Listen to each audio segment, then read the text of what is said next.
की return value 500 million से भी ज्यादा है। अगर लूजन मुझे इन केसेस पर कम करने देते तो मुझे अपने इन सस्ते केसेस से हमेशा के लिए छुट्टी मिल जाएगी। तो तुम्हें छुट्टी चाहिए क्यों? नहीं, आखिर मुझे छुट्टी की जरूरत क्यों होगी? एक असिस्टेंट तो अपने बॉस की परछाई बनके रहती है। बॉस की खुशी में ही उसकी खुशी होती है। आपको प्लेन से जाना होगा तो मैं आपके लिए प्लेन उड़ाना भी सीख लूंगी। आपको अच्छा खाना खाना होगा तो मैं 5 स्टार होटल से खाना मंगवाऊंगी। ये लीजिए आपका ब्रेकफास्ट।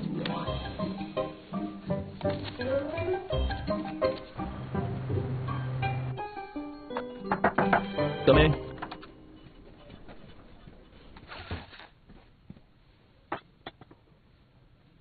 सुनिए बॉस। सुन लिया। और मैंने तो अभी कहा ही नहीं। जब भी तुम सुनिए बॉस कहती हो तो कुछ भी अच्छा नहीं होता है। पहले मेरी बात सुनिए। वो क्या है, इस मॉरिस के केस पर हम लोग बहुत ज्यादा मेहनत कर रहे हैं। हमारा पूरा समय बस इसी केस के लिए एविडेंस ढूंढने में बीत जाता है और हम ये केस जीतने ही वाले हैं। और ज़ैंग यंग तुम्हें असिस्ट करते हुए मेरे चौथा साल है। इसलिए मैंने सोचा क्यों ना इस खास दिन को खास तरह से सेलिब्रेट किया जाए।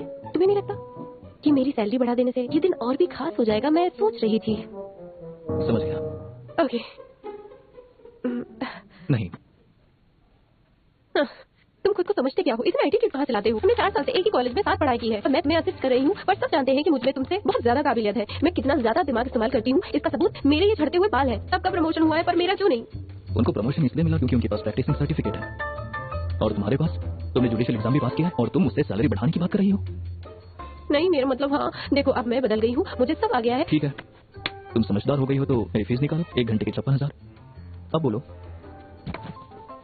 रहने दो। Good bye boss.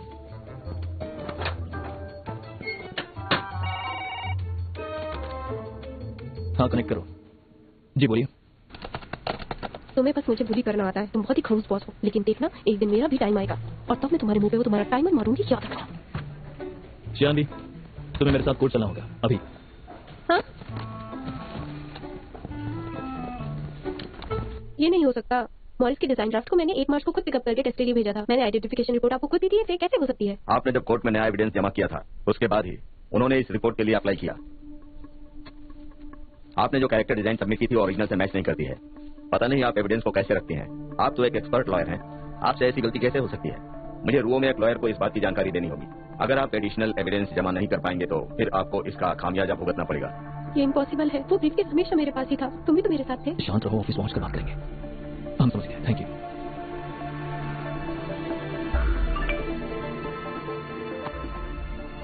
मिस कियान, आपकी डिलीवरी दरवाजे पर रखी गई है।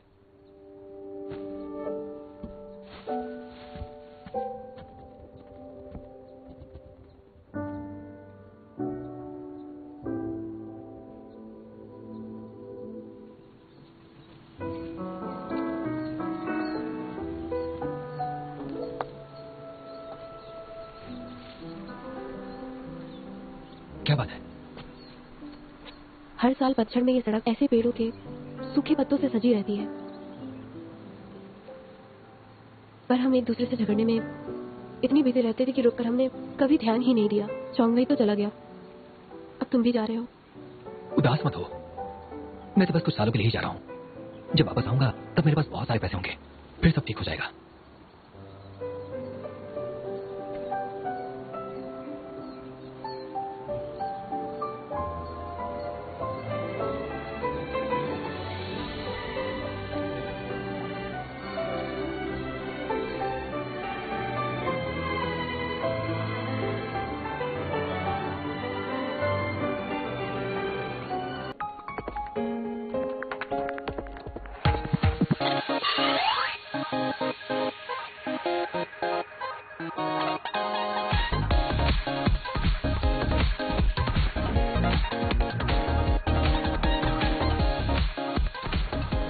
मुझे ये बताओ कि ओवर टाइम से छुटकारा कब मिलेगा? जब मुझे एक गर्लफ्रेंड मिल जाएगी तब। अच्छा ठीक है, मैंने तुम्हें कॉन्ट्रैक्ट, कोर्ट रिकॉर्ड दोनों कंपैरिजन रिपोर्ट सेंड कर दिए।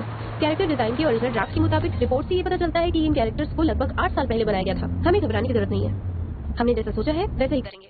तब तक हम इसे कोर्ट में जमा कर देंगे और वो मेरे को रंगे हाथ पकड़ लेंगे।